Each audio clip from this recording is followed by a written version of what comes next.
This one is exciting. This is the release premiere show of the documentary Sacred Site. Yes, the documentary has finally been released. I sat down with the boys and discussed adventures that they had on the Big Island and the other islands of Hawaii, and the adventures that me and Luemas went on down under. Just shared some stories, some behind the scenes stuff about the documentary and some of the things that went into it. This is so cool. I had a few goals when I started this show many years ago, and one of them was doing a documentary. And I had hoped back at the beginning that I would have some original UTC research to add to a documentary. And here we are. The imprint is on film. It's such a cool thing to be a part of. In order to watch the documentary, follow the links in the show notes, and that'll take you to Vimeo. You will need to create an account, and Luemas has been very reasonable. The documentary's $5.50 Australian. So, the amount of work that goes into these things and the amount of time and effort that he's put into this is immense. So give him his $5. I did, and I'm part of the documentary. Again, such a very, very cool thing to be a part of. And it's funny, I've tried to record this intro like 5 times because I'm struggling to find the words to express how cool I think it is and how thankful I am to be a part of it. And, number 2 is already in the works. It's practically written itself already. Before we get into this one, I must apologize for my audio. Me and Streamyard and this new panel don't want to get along. We are not simpatico. 0 mistakes after 230 episodes, right? Luemas and myself have done our best to clean my audio up. However, I do apologise for that.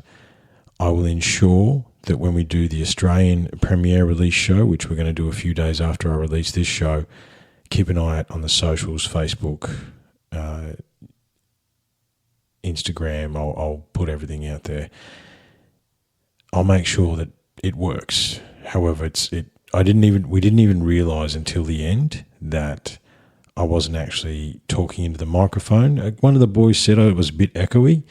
It's because I was using the mic from the camera, which was a good metre away from me.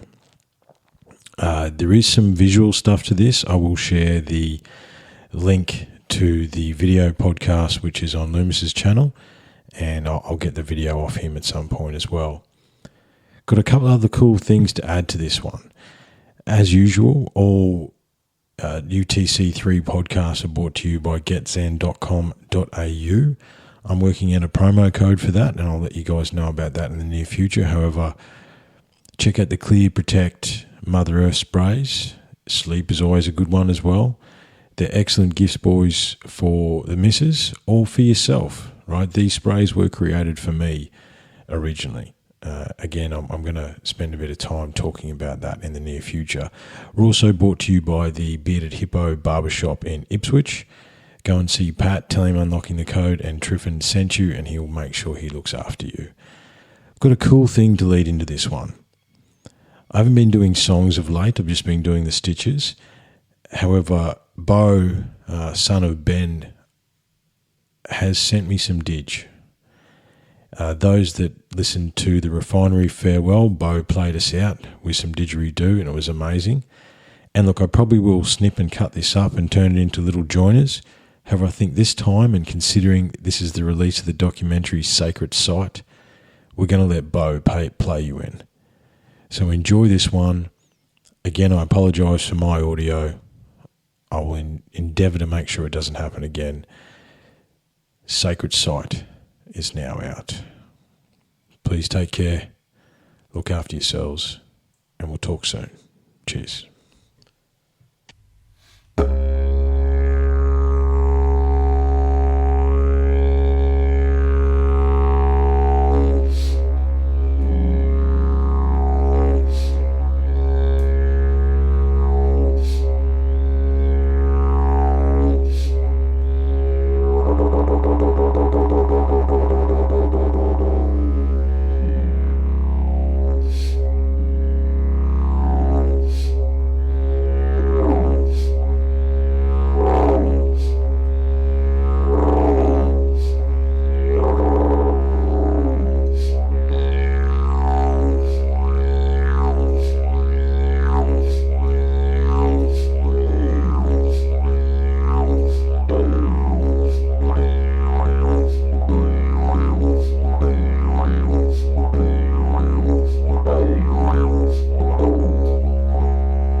welcome back to Chant It Down. I'm your host, Luemas. This is episode 289, and we're streaming live from only YouTube. What the hell? Okay, well, Rumble's having some trouble, so...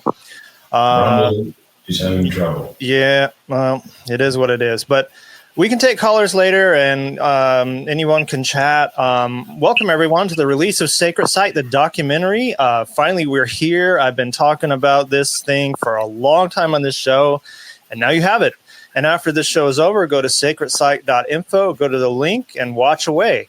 But today, I got with me a couple people from the show, and that is none other than Triffin and Seb from the show. And we're waiting on Zach as well. I don't know if Zach's going to show up or not, but hopefully he does. And welcome, guys. Thanks, Luemas. Yeah. Thanks for everything you guys contributed to the documentary. It was awesome to have you guys on there and work with you guys. So just a great overall time. That was very cool. It's very cool. Yeah, it's an honor to be a part of it, and to see that it's full. Obviously, we watched a sneaky copy. However, to see it finally released and to see all the cool things and everybody that contributed, it was an excellent thing to be a part of, and thank you very much. Oh, you're welcome. Yeah. Same here. It was an honor. And I just thrilled to see it, see the whole thing, see the director's cut and everything. It's just awesome. Very, very, very proud of you and all your hard work, dude. Thank you. Well, you guys added a lot of flavor to it because it'd be boring if I did it by myself. That's for sure. Well, I'm happy to announce that it is actually it's live now as we speak. I said I was going to make it live after this, but instead I just did it before. But before anyone checks it out, hang out with us. I don't have a lot of people yet. It's kind of a weird time of day, but essentially the documentary is 3 movies. That's how I have it on there now. I got the theatrical release, which is for those who just want to get straight to the adventures and easy to watch, 8 chapters. Show this to like a regular audience. And then I got parts 1 and 2 of the director's cut. I decided to break it up into 2 movies. Part 1 is I'm calling the Eastern Hemisphere. It sets the stage for the line of thinking here. It sets up a lot of the facts. This is where I kind of come with receipts, like in case anyone out there is like, those ideas are preposterous. That's not what my professor told me. You know, those kind of people, they'll need to see that for, knowing where this kind of thought's coming from. And then part 2 is the Western Hemisphere. And this is more the heart of the movie. These are the new sites and adventures, mostly here in Hawaii and Australia. And this is where a lot of truth comes out, and everyone's in the second half. So once someone is done watching the theatrical version, which I recommend maybe watching first, you might want to watch the director's cut, which has 10 chapters versus 8 with the theatrical. But so that's how it's set up on there for anyone who wants to watch. And so anyway, that's it. It's out there now for everybody. That's very cool, man. It's very cool. I've shared this link to my Facebook and everything else, a couple of different groups on Facebook. So hopefully, because obviously I'm in Brisbane, so we're waiting for a cyclone to come in. That's what we're doing. Yeah, that's crazy. Now that is modified weather. If you ask me, this thing is. Yeah. Yes. So is a cyclone is that like a hurricane then? Hurricane, yeah. Yeah. So just for context, I live in southeast Queensland. The last time a cyclone or hurricane came anywhere near the coast was over 70 years ago. It hasn't happened. Another 1 in 100-year event, boys. It's almost like they happen every 6 months. Yeah. Look, it's hard. I don't know. It's very strange. So basically, it was supposed to hit last night. I honestly didn't think I was going to make this. It is moving very slowly. It's only a category 2 still, moving slowly towards the coast, and it's going to hit about 4 o'clock this afternoon, they think. We're probably going to get about, what's that, 700 mil, 800 mil of rain potentially. So what's that? 8 times 4 is 32 inches of rain in a day. Wow. Yeah. That's going to that's what's coming. Yeah, look, everything's prepped. You know what I mean? There's nothing much we can do. However, yeah, it sort of went out and then went bang straight towards southeast Queensland, the most populated area, one of the most densely populated areas on the east coast of Australia. So now the ground out there is not very porous, right? It tends to be drier land where that it can't just absorb that much water, right? Well, no, it's been dry for the last few weeks, but everything is still very wet. It's not going to take much. There is flooding happening on the coast as we speak. I'm about 60, 70 k's inland from the coast, and it started to lightly rain this morning, and basically it's going to get worse and worse as the next couple of days go on. So, yeah, look, it's my birthday tomorrow. I was going to have a poker night with the boys, and we called that off. So, happy birthday. So I was looking forward to having a poker night, but that's not happening. So, yeah. Well, the way that storm is turning and the way that you never get them is kind of suspicious to me. I mean, never get them and should never get them. Right. Is the two things there. So it's like, yeah, it's hard not to say. It smells, man. It smells like everything else. It smells. Yeah. Yeah. I know, Seb, you've been through a few storms that have hit probably your part of Big Island, like a few close to hurricanes, right? Yeah, only one where it came off the south. This was maybe less than a year ago, but there was one that passed by pretty close. And yeah, we got probably 30 inches of rain in 2 days, but the ground here can just absorb it. It's just all lava rock. So we, flooding isn't really a thing because it's just a totally different ground. But the question now, boys, is how bad does the flooding get? That's the only question now. Yeah. Unfortunately, well, Luemas has been here. It didn't look like this last time you were here, mate. But we're up on a hill, so we're going to be high and dry. I've just got to deal with water coming through my property this way, and then. There's Zach. Hey guys. Hey Zach. How's it going, Zach? Welcome. Hey, thank you. Going good. All right. Good. Well, Zach, Triffin. Late to the party. Oh, you're right. Better late than never. All good. That's Triffin, as you've seen in the documentary, and hey, Triffin. Seb and hey, Seb. What's up, Zach? All right. Right on. Well, exciting times, we're man. So I've got a couple of questions for you through that. Teasing the documentary without releasing it. How much of that cane grass did you boys eat through those hills there? Oh, how much do we eat? Yeah. Your legs. How many spikes did you eat? I think in my bloodstream for sure. Yeah, I showed my daughters the copy last night. They're like, they're interested. They're still young. However, they're like, what is that grass? Does it spike them? Like I had to feel like 30 questions about when you boys were wandering through the grass. Yeah, it's terrible stuff. On the Kauai expedition was just full of it, but I think on our expeditions, Seb and Zach, we probably ran into quite a bit. I didn't notice it as much, but pretty bad, right?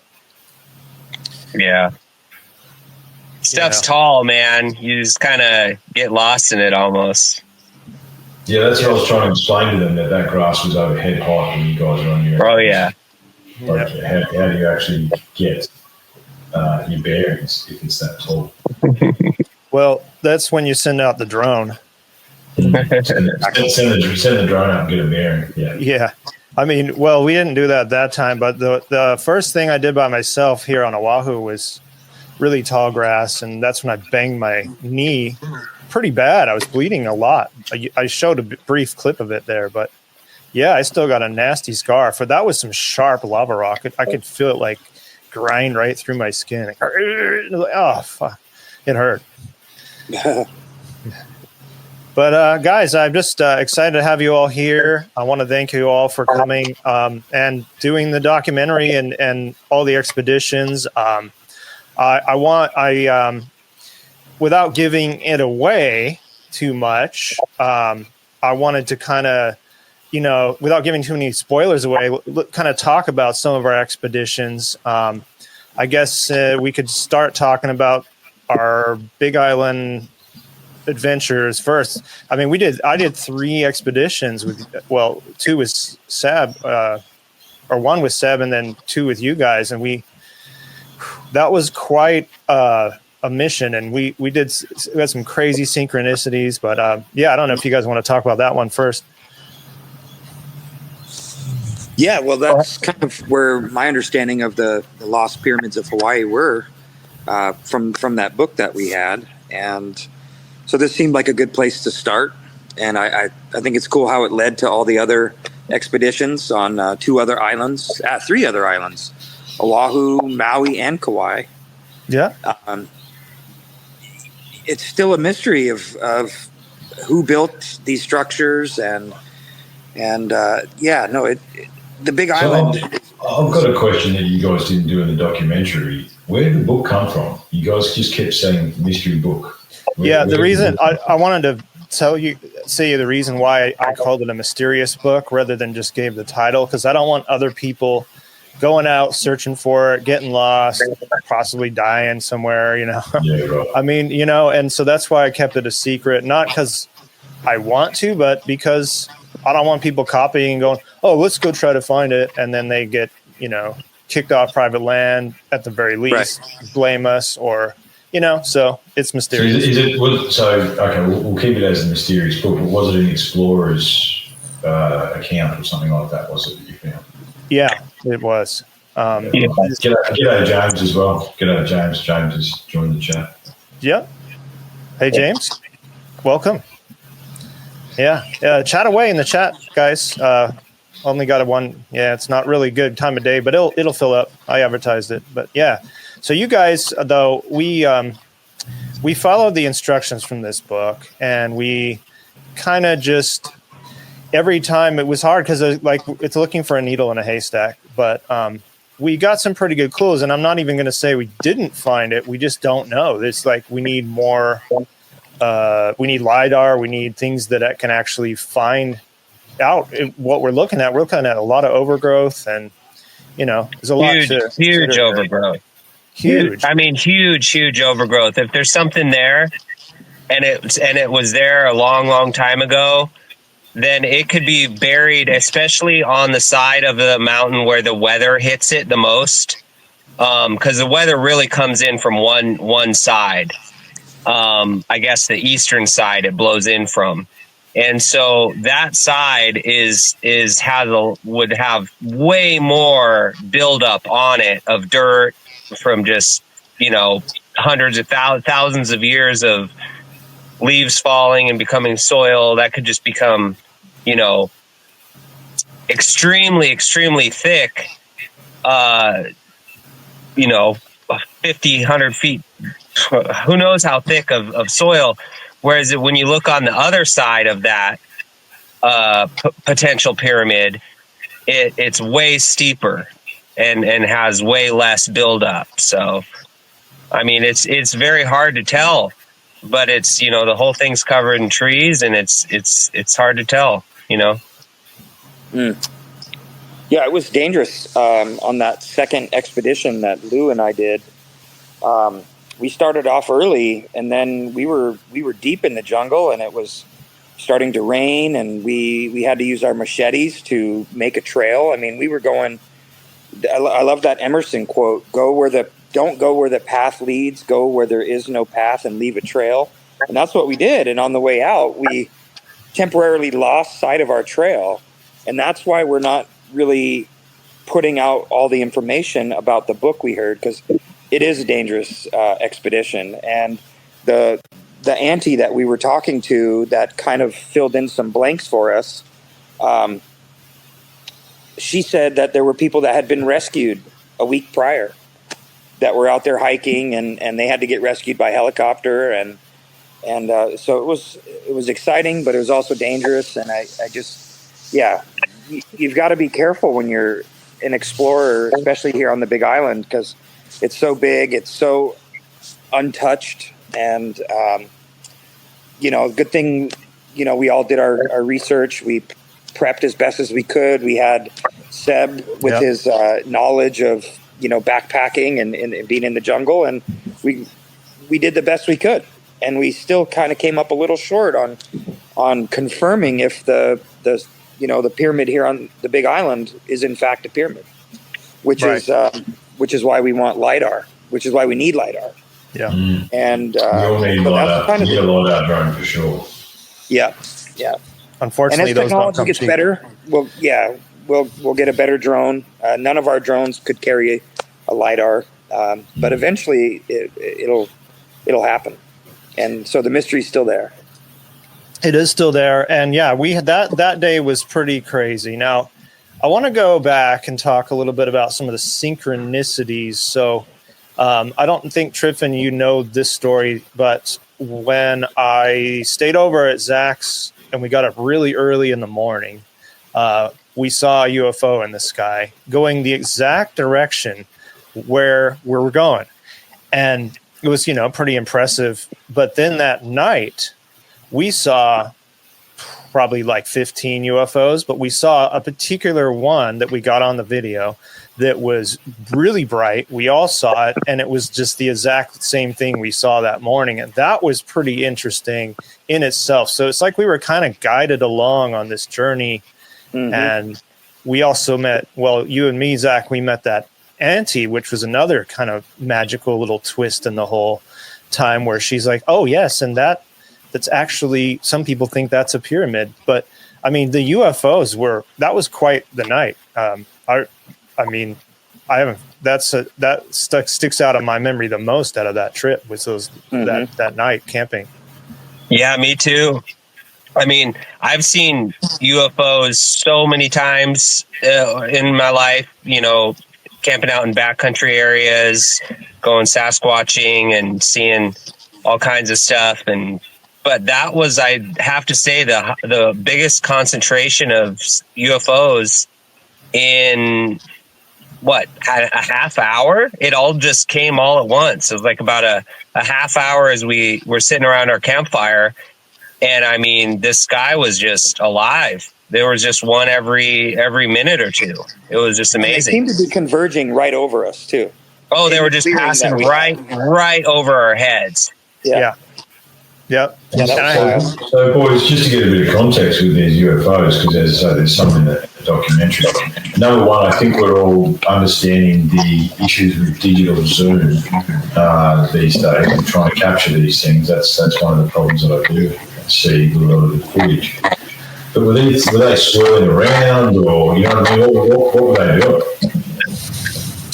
But at the same time, I would just say and you guys jump in, I'd just say, I think the video that Luemas put in the movie of that one that passed over, the brightest one, as he zooms in, you can really see, if you really look closely at that clip, it really shows it pretty well, like how the almost liquid light nature of it, there's really I think that clip does a great job of showing what these UFOs look like, It was almost like crystal light. It's like crystal light. Yeah, it's really trippy.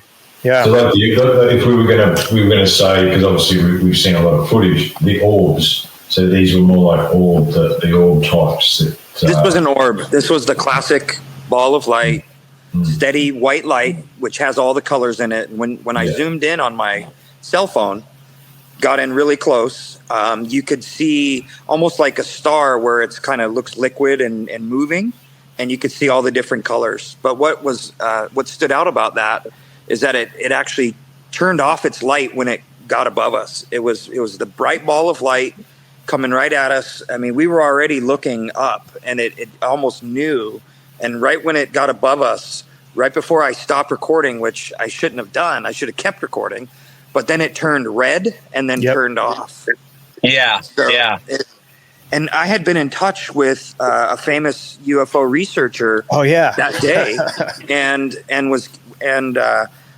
Luemas said maybe you should ask him about the pyramid, because we were kind of coming up short. So I did. I sent out a text. I happened to have the guy's number because he left his card on the door of my store. And I reached out to him. I asked him about the pyramid, and he said yes, that it was guarded by machine gun carrying, with dogs and all these other things.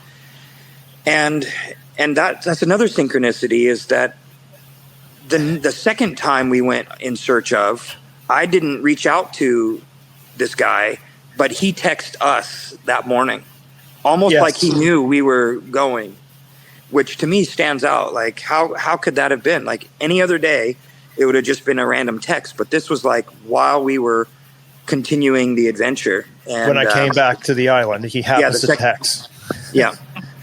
Yeah. So those synchronicities are what causes me to think there's more to it than just a sighting in the sky. Like, it's got to be some kind of connection.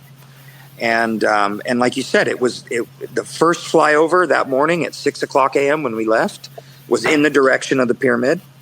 Ball of light, low, no sound. I live right by an airport, and I know what planes look like. They always have blinking lights. This was a steady ball of light, and it was lower than any other plane in the sky. And so, yeah, we were being guided in a way, and it's just mind-blowing, because I think it's all connected, the UFO, UAP phenomenon, and the star visitors, as the Hawaiians refer to them. It's almost like they're wanting us to wake up, to go in search of these mysteries, because there's a part of history that's been hidden, and that's what you've covered in the documentary.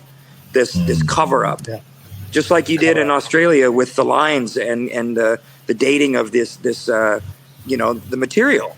There's a cover-up going on, and they're kind of rooting that we can wake up and uncover these mysteries.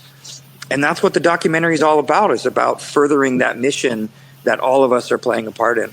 And it's just so cool, because nothing else beats that to me. Like, it's just such a fun, exciting adventure. And yeah, Luemas kind of brought me out of not retirement, but I wrote about this Hawaiian pyramid over 10 years ago. When I first moved to the islands back in 2011, 2012, I was writing about all this because I stumbled upon that book. And, that research that I did led to me starting a business, Big Island Ghost Tours. I was getting into turning it into a career. And then business kind of got in the way of the adventure. And so Lou brought me back to that sense of adventure. And that's what your viewers, that's what anyone that sees the documentary, that's what they have. And that they're channeling is that sense of adventure. And that's why it's so cool to be a part of this with you guys. Yeah. And then Seb brought me to the realization, like, I didn't know anything about this. So he was the one who brought me, I didn't know about the Big Island Pyramid. He's like, I want to go find it. I'm like, let's do it. And then when I think about, like, with you, Triffin, we've been covering this kind of stuff for years. Yes, I mean, you actually brought me out of, like, I've always been interested in this stuff, but, I've been, reporting on, what's going on in the world and this crazy, COVID times and way before. But you kind of brought me, like, out of that and go, I really like, this is the stuff I like. Like, yeah, I can talk all day about what's going on in the world, but that's kind of gloomy and dark. This stuff is exciting and fun. And like, we get to find new things, and the world's not unexplored. So, all of you contributed in ways we don't even really put together here, but it all came about. I mean, it built itself. That's what I feel like. Yeah, it is the coolest, and we get to camp out in hammocks and freeze our ass off all night, and it's kind of, and then we're all the three of us. I don't know about you, Triffin, but the three of us are all parents. We all have kids. And so it's like, man, we got to do something crazy like this just to be able to have a time to get out, Yeah, we're gonna go search for a lost pyramid. That's how we get out of the house. Yeah. Yeah, dude, we got to have a real good reason, Yeah, I understand.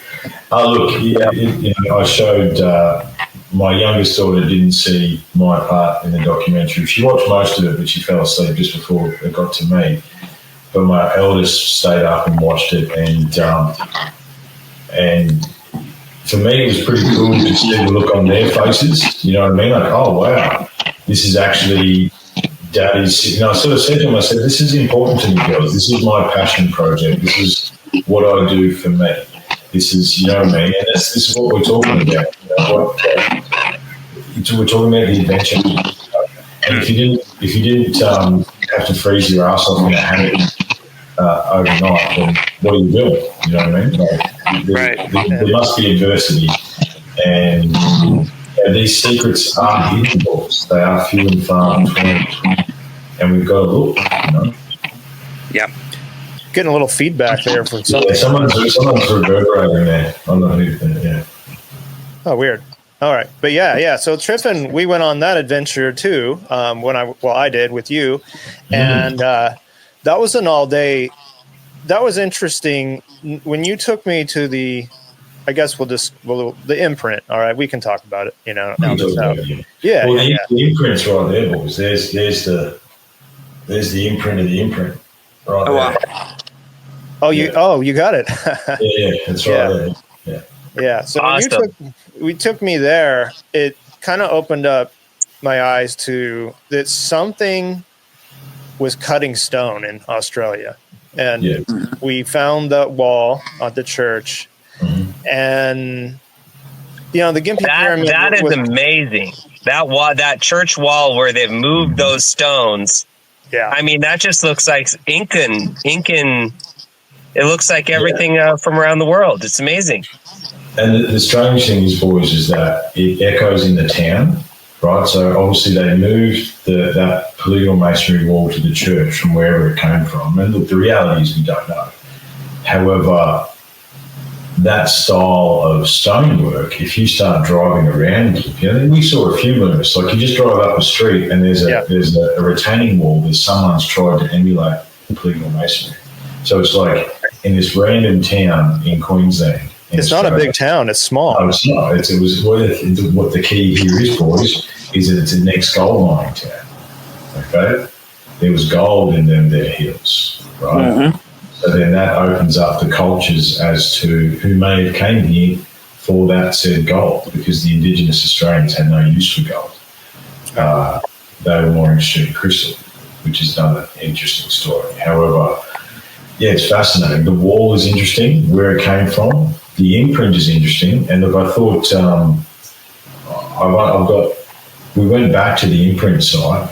I won't give away the revelation in the documentary, but we went back to the imprint site and there's more holes there. There's more stuff there. We also found another imprint that looks like a gateway. Right, that's the stuff we found just last month. And you talk about synchronicities. So me and Luemas have gone there. I've been there half a dozen times doing different research, taking different measurements, blah, blah, blah. And then this one day after the discovery that's revealed in the documentary, we won't give it away, talked to a friend of mine. He's like, mate, I've got Monday free. Have you got Monday free? I've never got Mondays free. I had a Monday free. We go out there and the water has washed away, because there was a lot of rain through there, has washed away a lot of the dirt and stuff that's covering the plateau and revealed all this new stuff. And it's like, if we had gone there another day, then the sand would be back, the dirt would be back, and we wouldn't be able to see it, right? And, you know, there's like a proper gateway course that we saw. It's the markings for a gateway. I have got a plateau photo if we want to have a look at that. You can't see any detail, but where we found there's 3 sites on the one site. Yeah, you want to put it on, you can. Yeah, I can. Oh, where are we? Can I present? Let me just address this guy here in the chat. Do that, he says the problem with the website, go to sacredsite.info. That's where you can now go to. Post it in the chat, brother. Yeah, I'll do that. All right. Let's see. Oops, all caps. All right. So can you boys see that? Let me put it on the screen here. Oh, yes. Zero mistakes here. It's all professional. There we go. Oh, yeah. Never. So that's that's the plateau, right? So where 1 is where the imprint is, okay? Where 2 is where the first bunch of holes were that we found, that me and Luemas took good footage of, and that footage was used to reveal something very cool. Number 3 is where the third imprint holes are. Oh yeah, look at that technology. And you can sort of see that there. Look at that. Right where that red hammer is, there's a bit of a doorway there. I might send myself a better photo of that, because I'm happy to share that, because that's very in infancy, but it's just a bit of a tease. Yeah. And we would not have seen that. We would not have seen that if we hadn't gone there on that day at that time. And there's a whole more bunch of stuff that is coming from that. I mean, we might be looking at, boys, a representative of the Milky Way or something like that. I'm not real sure at this point. The research continues. Well, the Milky Way is exhibited in a lot of cultures. The Peruvians, the Egyptians. I mean, if you go to Machu Picchu, the Urubamba River down below is representative of the Milky Way in their culture. So they, I mean, if you think about it, it would have been the brightest thing that you'd see in the sky besides the moon. It would have been the most important thing to see in the sky. It would be the Milky Way. Yeah. But, so yeah, all these adventures, and then with Kauai, I mean, that's an adventure we're going to have to go back to. But your friend Zach was the one that kind of made that known, and then connecting with him was just pretty cool because it kind of confirmed it. Yeah. Portland. So use them. Yep. Yeah, he's been there a couple times, and he's a I think a social studies teacher, and so he comes from an academic background, and he felt like this spiritual calling to search for this pyramid, which is what I felt at first too, that there was something deeper involved here, and that just confirmed it, and he I don't know if he saw the pictures, but there's these columnar basalt stones on Kauai, and he was talking with a resident that basically confirmed that there's more than one pyramid on Kauai. And we're going back to the Milky Way and to the stars. The Hawaiians were very adept at navigating by the stars, and as with most Polynesian seafarers, that was their GPS back then. And so, where's the best place to see the stars? From a mountaintop. And if you don't have a mountain, you build one. You build a pyramid. You build a heiau. You build, something to get you closer to the stars. And that's a similarity that can't be overlooked in this documentary is these cultures that never had connections, supposedly, according to mainstream archaeologists, were not in touch with each other. I don't remember ever reading about the Mayans being in touch with the Aborigines or with the Hawaiians or, things like that. But they have similar legends, similar structures. And so when you can see it with the site, the sacred site, then you start to piece the dots together. And that's what this documentary does. It pieces it together, brings people up to speed. If you don't have years and years to do the research, watch this documentary. It'll bring you up to speed with things and show you how everything's connected and how it's been covered up for so long. Yeah. If I could add one thing to that is that, the area where we looked for the pyramid on the Big Island, that area, according to Hawaiians, and I know a older Hawaiian guy who's very much very in touch with the history and the spiritual truth of their culture and everything, and he told me that area is very, very sacred area in the past to the Hawaiians, and that also was a place where the kahuna, the spiritual kind of leaders would go to meet with the star people, right? Mm-hmm. And so I think that what you were saying, Zach, where all these cultures around the world, if there's that commonality as well. They might not have all been directly at the time connected with each other, but they all talk about The visitors. meeting with these visitors. So the main echo, boys, is the core story of these cultures, isn't it? They have a lot of the same creation myths. They have a lot of the same destruction myths, the flood myths. Right, there is a core story and the thing is, we could go from Australia through the South Pacific up to Hawaii, but it runs into Asia, boys. It runs into Europe, into North America, South America. This story echoes and echoes and echoes, and it's all pretty much the same. If you account for cultural interpretation, it's the same story being told, right? So it's like, is it the same people? Did they go forth and give knowledge to the survivors of the cataclysm? I think that's what makes sense to me. Well, you think about we were talking about the age of these possible pyramids on the Hawaiian Islands, and possibly down in Gympie and all that too. Is you got to think this stuff survived a cataclysm most likely, and then all this vegetation grew on top of it. So these things are so old. That's why they're so hidden. Like possibly even the indigenous people, maybe not Aboriginals, but Hawaiians, maybe came after all that was here. They didn't hardly even know it existed. It was so overgrown. Exactly. I mean, it could be.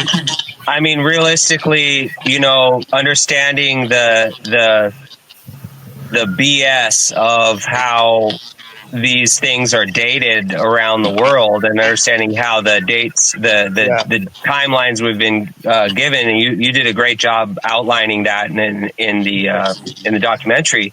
But once you understand that, then I mean, these things could be. Some could be 100,000, 200,000 years old. It's we really just don't know. All the timelines are wrong, boys. I think that my interpretation is that all the timelines are wrong.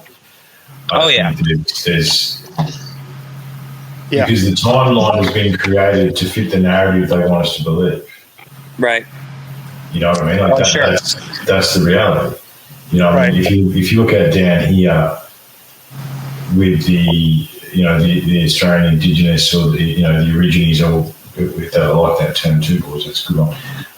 And if they were much more advanced than we're told, than we're taught in school.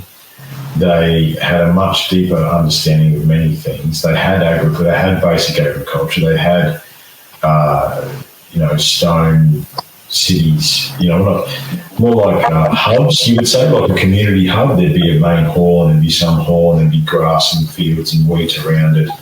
But again, and you guys, we have the same issues, is the explorers that came there worked for the Crown. Whatever they found was sent back to the Crown, and then it disappeared, right? Mm-hmm. And it's only through, when you talk about mysterious books, I've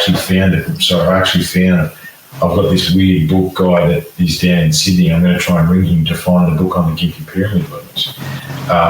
I've lost his number and details for many years because all the research we're operating off down here is the same thing. It's like excerpts out of an explorer's book, or you know what I mean? It's like, we came over the hill and we saw a stone city with city huts. You know what I mean? That village built from huts out of stone.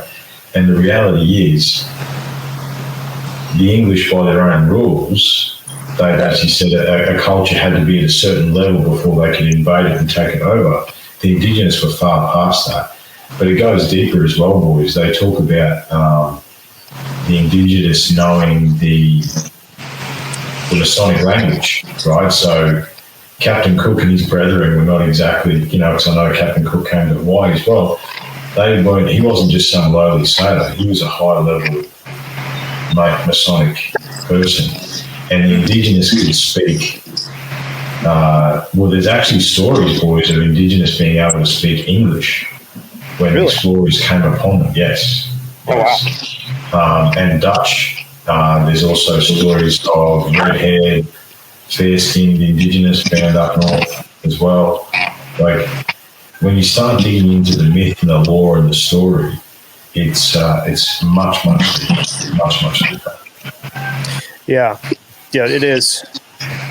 So, and I think come back to my point. That's what connects us all, is the lore and the myth and the story, I think.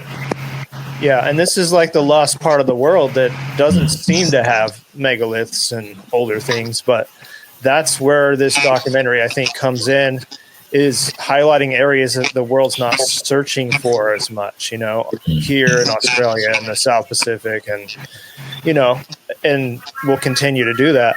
I think that's what's great, is that this is kind of unexplored terrain. People aren't thinking to look in these places. For the record too, boys, there's at least one pyramid was pushed into the ocean during World War II. But basically post and during and then pre-World War II, a lot of this stuff was found, but then obviously post-World War II, which is the world we now exist in, a lot of that stuff was bulldozed. Right, so we had a Stonehenge down here that was older than the English Stonehenge. There was a pyramid up north that got pushed into the ocean. There's all sorts of stories if you start digging into it. And the problem is that they are just stories. And if we were to find a pyramid, we've got the same problem, different type of foliage, but we've got the same problem with overgrowth and canopy and snakes. And lots of snakes, yeah. The girls said when you're walking through the long grass, they're like, that's pretty dangerous, isn't there, snakes? Because obviously we're in Australia, you wouldn't do that without proper boots and pants and stuff like that, you know what I mean, just in case. No way. And I had to explain to them, no, Hawaii's different. So, no, you wouldn't start wandering through long grass like that without proper... Yeah. The supplies that we take into the bush down here, boys, are a little bit different than you take into the jungle up there. Yeah, we're pretty lucky. We're pretty lucky. We're lucky. We can just scramble right through the heart of the bushes, and you come out with some cuts. Yeah. The worst thing you can get is a centipede, but probably not. They're more on the ground. But I mean, I don't know. But I think the worst thing that we encountered up here, but this is everywhere, is private property. Or as a kid, I like to call it private pooperty. Private pooperty. Private pooperty. I mean, so just the fact that everybody owns this land, and I actually did research into getting a LiDAR drone rented to go over the Big Island spot, and you'd have to get permission from the landowner, and of course they're not going to let it happen because it's the Bishop Estate. Right. It's bullshit like that we got to deal with. So that's why I don't feel bad about entering private property. Send the drone up. Pre-program your grid. Send the drone up. It'll be back in 5 minutes. Don't worry about it. The problem is we need our own drone and our own LiDAR, so we're not limited by that. And I think if we could maybe convince David Childress, who's from Ancient Aliens, who I have a connection with, he might back it. We just got to present, show him the documentary, submit that article that we're talking about. He created the World Explorers Club magazine, and that's wexclub.com. And I signed Luemas up, and I've been a member for a while. And in the magazine, wexclub.com. Did you say that, man? Yeah, Wex, WEX, wexclub.com. It's cool. It's a really cool magazine. It's basically everything that we're doing put into a magazine. And in the magazine, he mentions if you have an outpost, if you know of a place that might be a good World Explorers Club outpost, to reach out to him. And I did, and he responded. And I created the World Explorers Club of Hawaii outpost. And so he's welcoming magazine subscription or submissions. And we're working on that article now, Lou and I, that we are going to send some of the research that we've done, just got to write it up, and create some, rudimentary maps But if we present him with a good argument, he might throw some money at it, and it'll only be a couple to a few $1,000s to get the drone and the LiDAR. Yeah, there's not much these days. The technology's coming down every day.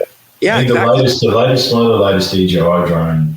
I don't think it comes with it, but you can buy an attachment to put onto it. Right. Yep, I've seen that. That's what we want. Mm. You know what happened to me on Maui is I was so pissed off. Maui pisses me off. I was trying to get an overhead. I don't know if you all saw the director's cut yet, but I went to the biggest heiau in Hawaii, and I'm ready to launch my drone, and they have it gridded off so that you can't launch a drone right there. It's like it's that tech over there already that I could not. It was illegal for me to launch the drone, so I couldn't get an overhead view of that, and I was pretty pissed off.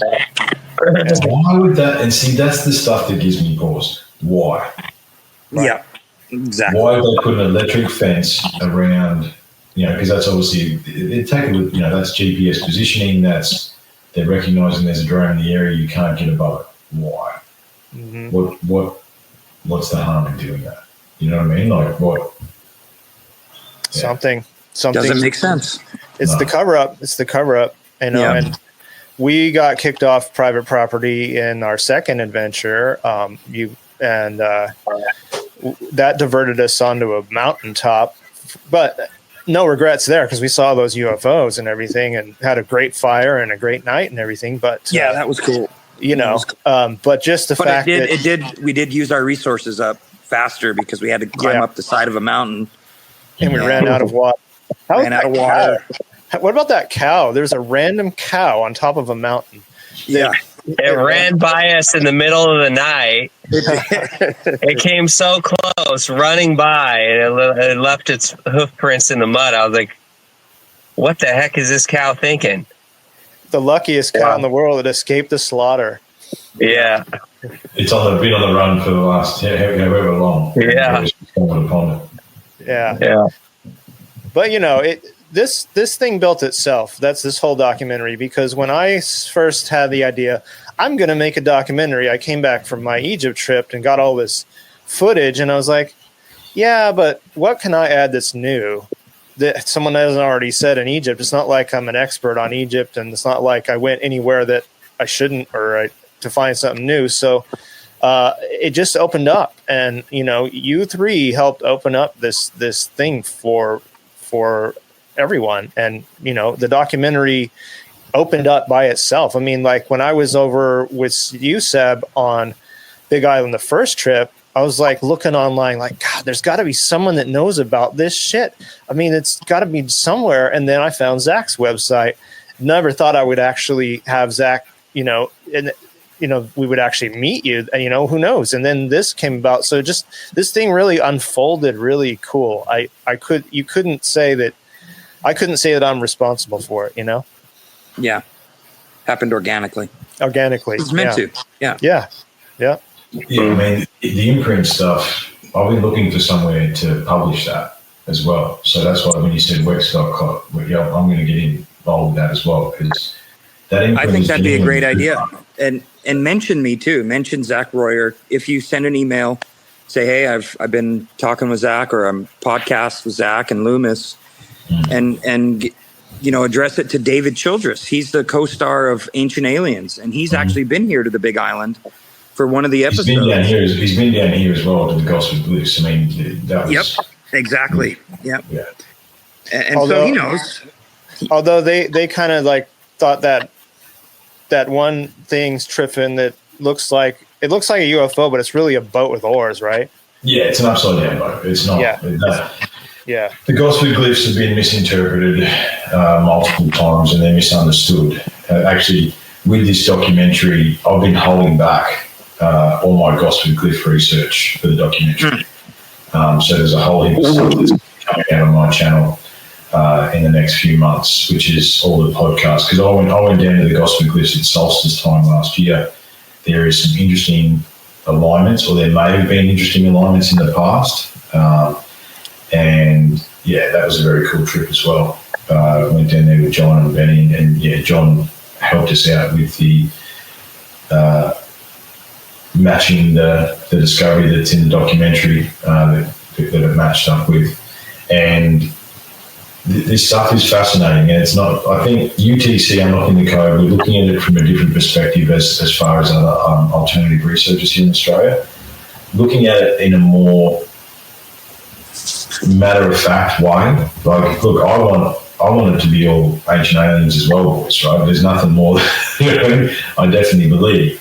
However, there's an alternative understanding we need to look at, and we might get to ancient aliens, but we need to take the steps that we need to take to get to that. Right. And I think the reason that it can all be written off as aliens is that the history we've been taught is that the humans, or the variations of human that have existed, that we've been taught that we were just knuckle draggers, wearing loincloths with big bats, and and that's what we've been taught, that who we are. Whereas I don't think that's who we are. If you think about what we've done in the last 200 years, then put that across 200,000 years, right? Well, I think that, here we go, see if I can drag it out of the memory banks. If we work on 200,000, right, Homo sapiens sapien 200,000, we say that a generation is 25 years apiece, and it's weird how the numbers work out. That's 6,666 generations in 200,000 years. Now, in 8 generations, we went from horsebacks to rockets. So in 200,000 years, we did nothing. That's what we're told. Yeah. It just doesn't make sense. You know what I mean? It doesn't make sense. Right? No, totally doesn't make sense. And you really piqued what you were saying there, in making the differentiation between maybe what is said on ancient aliens and then that not being the whole picture, just blaming it on aliens or something. In the documentary, Luemas shows this stone on, which island is it? The massive one just balancing there. Oh, that's on this island, Oahu. Yeah. That's on Oahu. And I. Yeah. Phenomenal. I never knew about that. I never knew about that. And but the legend says that it was floated from another island by someone. And I've heard so many things over the years that echo that same story. Like, for example, I read some of the accounts of the first Western people to ever make it into the Himalayas region, and they talk about encountering very masterful beings. A few very, very masterful, who knows how old, kind of youthful people who were able to levitate. The only way to get up to their little dwelling up at the side of a cliff was to stand on a stone that they could levitate all the way up there. And, I've heard many other things like this over the years, from coming from different cultures. And so, that's it kind of paints this picture where maybe we're not, like what you were saying, Triffin, we're not looking at, hey, aliens did it. We're looking at, hey, maybe people with a higher spiritual awareness and spiritual ability were able to do these things, defy these laws of physicality as we understand them to be, Well, I think it was Carl Jung, boys, and it's one of my favourite sayings. He's like, I think it goes, the fact that science and spirituality are deemed separate does a disservice to them both. Right. Right? Absolutely. Yeah. When all the original scientists were spiritualists, Exactly. Yeah. I think there's just a lot more to be known on this planet. Giants, elongated skulls. Like, this world was more diversified in humanoid people at the very least, I mean, aliens are kind of on the bottom of my list as far as creators of megalithic sites, but I feel like there could have been hybrids, but who knows? But there's something a lot more that we're not being let known, because giants are in every culture. And I did a segment on giants, but it didn't make the theatrical because it's kind of unrelated. But at the same time, Paul Wallace does a a pretty good job of talking about that. He gets contacted by people that are in like military spots in Afghanistan where giants are being reported, being seen still. So something's not being told to us. So like a million things are. Yeah, right. Well, I think Luemas have discussed this before. I mean, you always saw those, the UFOs. There's obviously something living under the ocean out there. Like, there's something that lives under the ocean. There's a race of people or beings that live under the ocean. And, the US Congress actually said that like 3 months ago, and no one cares. You know what I mean? They literally said that in the last thing. People live under the, aliens live under the ocean. Oh, yeah, really? No one cares. Trivet. I've met them. Oh, wow. Okay. Yeah. I mean, if you listen to me and what I've talked about with Luemas on his show, I've gone out of my body a bunch of times. At one time, I went to under the ocean. I knew because I asked him, "Where are we?" This master kind of guy. And he said, "We're in a city that's at the bottom of the ocean." So, and they're extremely advanced, spiritually advanced. And their technology doesn't really look like anything. It just looks like beautiful. Like just everything is nice and beautiful and homey and warm. But spiritually, they're extremely advanced. But like, yeah, I've met them. Like there is places in this world, in this realm, that where higher, more advanced beings hang out and live, and they help from a distance, but they can't just, they honor our free will. They're not just going to jump in here and fix everything. Right. Yeah. Well, mate, we got, I think the good thing about this is that, number one, it was very humbling to be on the list of people that were on the documentary. I was very humbled by that and honoured to be a part of that list.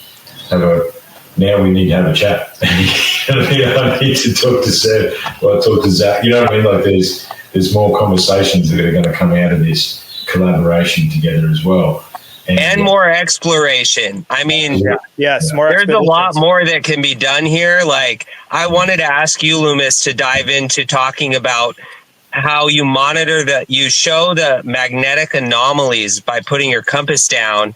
And I mean, that's kind of a really rad thing. And I'd love to hear more about it. Like, because that just doesn't happen just anywhere. You to put your compass down on the ground. It doesn't do that. No. So that was all I had. I had a magnet, I thought, but I couldn't find it. I mean, I don't know if that would have helped, but that was my crude testing. But now I think back, I'm like, I have an EMF meter. I should have brought that. Of course, the tri-field meter would have been awesome too. But that's what we need to go back to do. But putting that compass on that thing, I mean, it really swirled around. And I was like, whoa, this is weird. And I was with my son. Yeah. So he came. But we were exhausted. We didn't get any sleep hardly at all the night before we camped. And my son's air mattress deflated. So I gave him mine. And he didn't sleep very good. We didn't sleep very good. Then we well, let's scout it out. And then we actually just decided to do it. So I was pretty unprepared, but at least the compass gave us anomalies. And the stupidest thing, I was so tired on the way down, there was an actual corner, an actual thing, like an edge that we walked down on for a while. And why I didn't fucking record that, I got to go back. That's all I got to say. Yeah. I'm going to go with you this time too. Yes, you both. You all should, but I know Tripp, it's a little harder for you to come up this way. But I'm looking into making that happen, gentlemen. Don't worry, I'm looking into making that happen. Wonderful. Yeah, obviously, there's I don't need to worry about accommodation. Just give me a couch. I don't need much more than that. You can stay at my couch, but we're going to have to go inner island and we'll just camp. I mean, it's absolutely. No, so look, I'm definitely. Look, and it's the same thing, boys. We do the same thing. It's a passion project. We do it on a shoestring, and we just follow our nose as well. And it's fascinating how you find things when you follow your nose. But magnetic anomalies and UAPs and UFOs, they all go together. I'm pretty sure. Mm-hmm. Have you shown, Luemas, have you shown these guys the map I sent you that shows the magnetic anomalies on the Big Island? That have been mapped out by pilots? Because they're, air tourism is pretty big here, to fly over the volcanoes and other things. And so there's these, it's VFRmaps.com, VFR, and it shows these maps. It's for pilots. It shows runways, it shows coordinates, things like that. It's either VFRmaps.org or .com or something like that. I have it in my phone. Let me see if I can put it on the screen. Okay. If you go to the Big Island and go to the south part, close to South Point, there's multiple magnetic anomalies that will shift a compass up to 10 or 12 degrees. And pilots are trained to avoid these areas so it doesn't affect their gyroscopes and their instruments, because they might crash. They've got passengers. And when I saw that, that's really what put me on the hunt for the vortex energies spots of Hawaii. And so I know these magnetic anomalies are real. Pilots know about them. And I'm certain that ancient peoples knew about them too. And they marked them with structures and did ceremonies at these places. And so follow the magnetism. That's something that can't lie to us. They can't fake that. You can't adjust the magnetism from a distance. You have to. I don't even know if you can do it from close. It's there. It's a force of nature, and it's just real interesting. Did either of you guys pull it up or find it? The VFR maps. I'm working on it right now. I'm getting it. I just airdropped it to my computer, so. But my desktop is a terrible mess right now from all this work I've been doing. So give me a minute here. You guys just keep chatting, and I'll find it here. But yeah, all over the world where those anomalies are, we could call them vortexes or like cross points of ley lines. Yep. All over the world, that's where these ancient sites are. I was one time traveling in this was in Finland. No, this was in Sweden, and I was camping on what they called an ancient burial mound, but it was just a giant mound, really tall. I'd have to say 60, 78 feet tall. Mm-hmm. And we camped up there, and in the morning a guy came up, and he was a scientist who studied magnetic ley lines, and he said that's a place where there's all these ley lines cross, But yeah, it's all over the world. That tends to be the case. And these are like these vortex sites where all these natural energetic earth energy lines cross. And Gympie, so where that polygonal masonry is, boys, Gympie's there. The Gympie's on the lines. Yeah. Oh, is it? Yes. Yeah. I wanted to. Oh, we lost Zach. I just wanted to add in, Triffin, that when I was there, and I did not get a chance to say that right there, I was like, "There's no pyramids made out of polygonal masonry," but that was wrong. There's one in Greece that's made out of polygonal masonry. There is. Yeah. It's the Elenko pyramid or something. So it is possible that whatever was at Gympie was, well, some of it was made into that wall, but. We losing? There he is. You, Luemas. Oh, you did. I texted you another screenshot. It's VFR map, no S, just VFRmap.com. It shows, I think it works for the whole United States and Hawaii. You guys should go to VFR map if you want to see these magnetic disturbances, they call them. And see if I can. I just sent a screenshot, so if you can. Yep, I can do that. I was just saying, Zach, that the Gympie where that polygonal masonry wall is, that that's where the ley lines cross here in Australia. There's a massive magnetic anomaly. Do you know what I was thinking too? When Zach was mentioning about the helicopters and the air tourism and stuff like that. We've talked about. Now, and this is a fresh idea, it just came to me. We talked about navigation and how do they navigate to these different sites around the planet, the fact that they obviously were global in nature, they were seafaring. What if that's how they navigated, boys? What if they used the magnetism and the ley lines and the magnetic points to navigate from one spot to the other? That's interesting. That's just a exactly. thought. You know? It's almost like the subway line for a UFO craft. I'm into UFO research a lot. I was with MUFON, Mutual UFO Network, for a few years, and I do my own independent research now into UFOs. And they tend to use volcanoes as hotspots, and they can just zip around and stop on a dime. And it's almost like they're using those magnetic lines as a transportation system, like you're saying, and being able, and even in the stars. Yeah, if you look at that image right there, I just took that screenshot, and that's right down south near where we've been researching. And there's a magnetic disturbance of as much as 6 degrees at ground level in that vicinity. And there you can see the link to vfrmap.com, the URL. That's pretty cool. Yeah. And those are all over the Big Island and other islands as well. I'll just say something too, just throwing it in there, is you can feel it. Like I can feel it. When I first read that book, and I was I went searching on my own in that area on the roads that I could drive. And I was just kind of sensing like, okay, where is this at? I mean, I could just feel it. It's such a strong feeling when that I experienced, where I'm just like, oh, it's right up there. It's got to be right up there, because you get in these areas and it's just a whole different vibe. Yeah, it is. Yeah, right. When I did on the Maui I went to the heiau that was hidden on chapter 9 and the director's cut.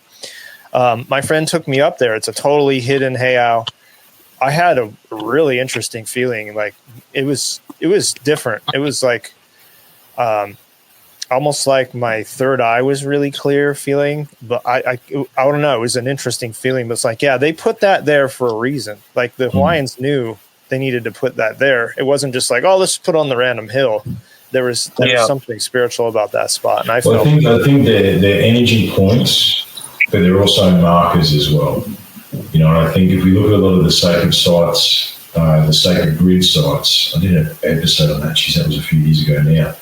I'm 8 years in, boys. I'm not too sure. I think this will be episode 220 something for me. So, but we did an episode on the sacred grid. What it seems it's missing, if you think about everything there's the Pyramid Gizas there, the temple in Vietnam, there's there's like half a dozen sites, and what I think is missing from them is whatever powers them, boys. Like the power crystal or you know what I mean? Like that's the only thing I can say. Whatever actually truly activates these energetic centers is gone now. And I wonder whether or not all that stuff was taken prior to the last cataclysm. So we just put it away, need to take everything that makes these things work properly, tuck it away, because we need to maintain it and keep it secret, or not secret, but look after it. And I wonder, but these magnetic points, these energetic points, and that navigation thing, that's an idea, man. That's an idea. Navigating by the magnetics is very, very interesting. An interesting point to add to what you're saying, Triffin, is that what powers them? Okay, there's a lot of research that's been done on like star forts around the world, and they've found that they have a natural upwelling of spring water underneath them. And what's interesting about this pyramid site that we still have to investigate further is that in the book we referred to, the guy talks about, and I've heard from other people as well, who that said that you can hear almost a waterfall within it. and you know, there's no visible waterfall, but you can clearly hear a waterfall within this thing. So that is exactly, it's kind of like there is this power source in these specific sites. Star forts all around the world were built on these specific sites, megalithic structures all around the world. But I think that upwelling water source, that deep water that comes up from those areas, it's its own power source. There's some it creates the magical ions. It has the negative ions that can be felt, like you were saying. You can feel it in your body, you know, and possibly there was a technology that used that to power their craft. I remember reading about a certain type of rock. When you put it in water, it created like a propulsion in a way. Like you could get into a canoe, take this rock, put it in the back, and it would push you away, like a chemical reaction. Okay. Yeah. Well, Bosnian pyramid had a lot of energy. I've never felt anything like that.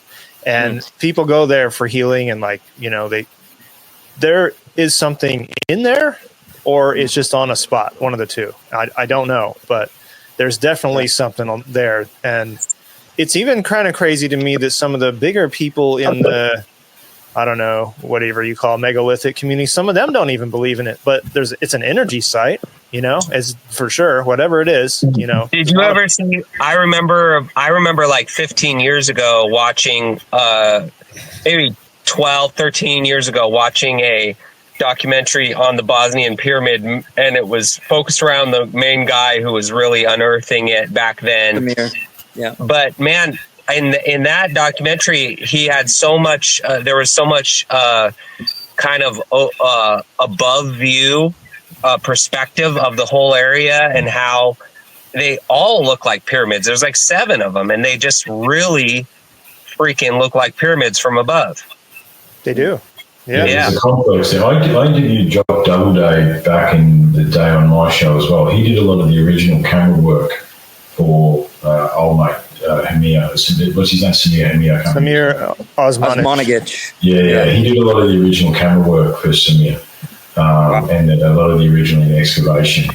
And that big stone you found that you took a photo of in the actual pyramid itself, the map stone.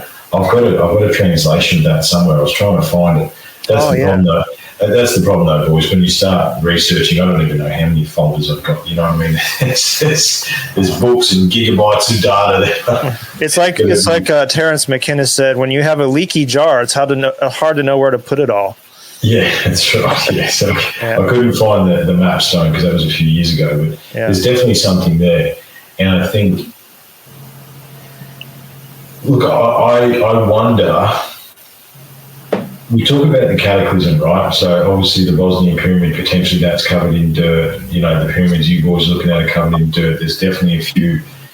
There's one, I think we saw it, Luemas, when I was on the drive. There's that one, looks like a pyramid, doesn't it? In the middle of the valley, there's this literal pyramid-shaped hill. Yeah. And I'm like, that's the one. It's deep on private property. But it's just sitting out there, and it looks like a 4-sided pyramid that's been covered with dirt. And I wonder, boys, one of the things we're struggling to do with this research is to understand how complete and unbelievable the cataclysm that happened 12,800 years ago was, I think. You know what I mean? Like it was total. Like continent-wide wildfires, 400-foot tidal waves, like dirt and silt and crap moving, volcanoes. Like it would have been. There's no reference that we have for what actually truly happened. Right. And then you've got to add in, and I know that Luemas and I, it's on our list. You've got to add the mud flood in, right? What is the mud flood? When did it happen? Why is there buildings that have 2 stories underground? That's here in Brisbane as well. There's buildings here in Brisbane that have 2 stories underground. But that then, if you add all that into it, that shifts the timeline in Australia back again as well. It's like, well, hang on a minute, when were these buildings actually built? And then how much, I don't think we understand the devastation that actually truly took place.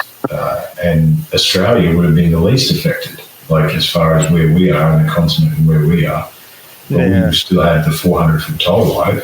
Like, I mean, you know, we're waiting for a cyclone to come in off the coast. The waves at the coast right now, well, the surfers are having a ball. The waves are about 4 or 5 meters, but they're predicted. Oh yeah, you guys are about to have a huge storm.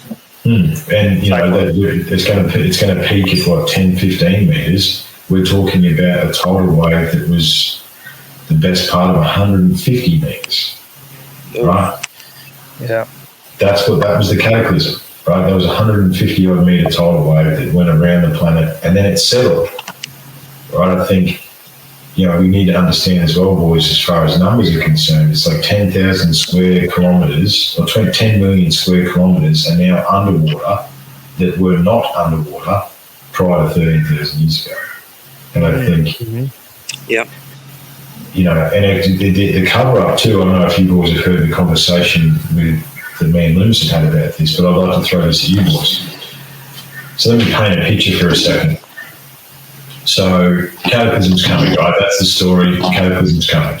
Okay, there is a race, or you know, there's a civilization that exists on this planet that were scientific and spiritual in nature. The builders, the builder culture.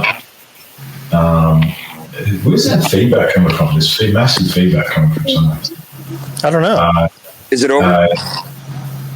Yeah, I think it might be you, Zach. I was cupping the speaker so I could hear you a little better. Oh, okay.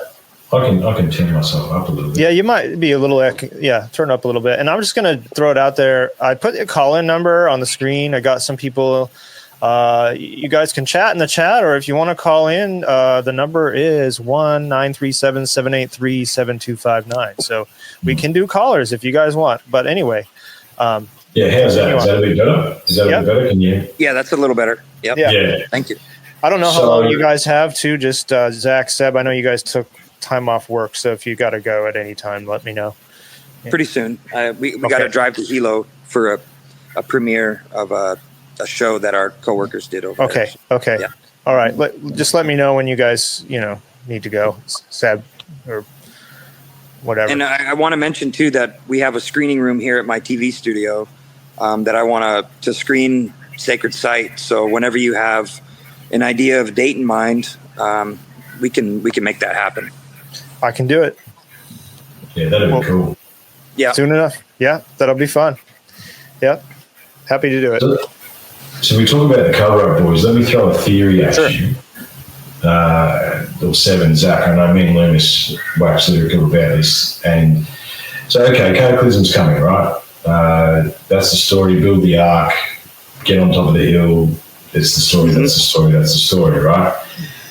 And what if there's two civilizations that exist? Okay, what if there is a materialistic civilization? Okay, and then there's a spiritual, scientific civilization. Probably the builder culture is what we're looking at there, right? There's two different civilizations that exist at one time, right? And who's going to build the bigger boats or the better boats? The materialists are probably going to build the better boats to survive the cataclysm, okay?